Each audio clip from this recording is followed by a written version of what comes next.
Hello, this is Will Steger here, March 3rd, day 8, the day of high adventure today. We were coming down through the hills on the way to Cumberland Sound. We followed the valley, and it's a real exciting day, many downhills.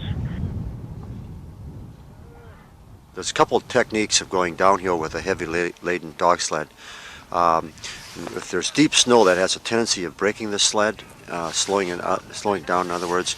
But you always have a tendency of getting the sled away from the dogs, so it's not coming right down and hitting them. So it's parallel, but going at about 3 or 4 feet off to the side.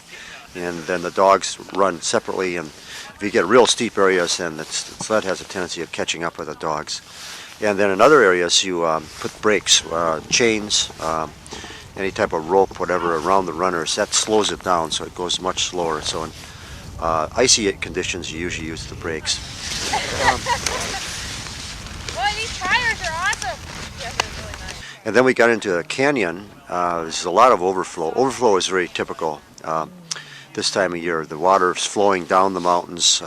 It's flowing on the outside of the streams. And especially in these canyons, it collects, so it's always flowing down. It's almost like a hot springs in a way, the way it layers up, but it's ice.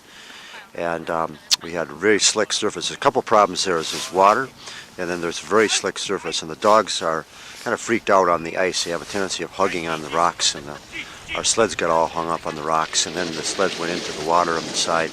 And it was almost like a dam. Once we broke through the snow, the water then poured out. And the 2 or 3 hours we were in that canyon trying to get out of it, the water started flowing. The whole thing was just flowing by the time we got out of there.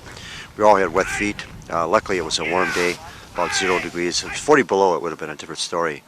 But a lot of that might have been frozen up. But you always find a way of getting out of it. It looked for a while. I was wondering how we're going to get out of this, but I always know you always find a way. It was getting dark, and one of the sleds with my flashlight went forward, so I was watching the time, but we got out of there okay, and a little bit of adventure. We had a tendency of bringing the team together, and working with Simon on the sled was really a great thing for all of us. He bonded with us on that, and cooperation and working hard together, so it was a really great day yesterday.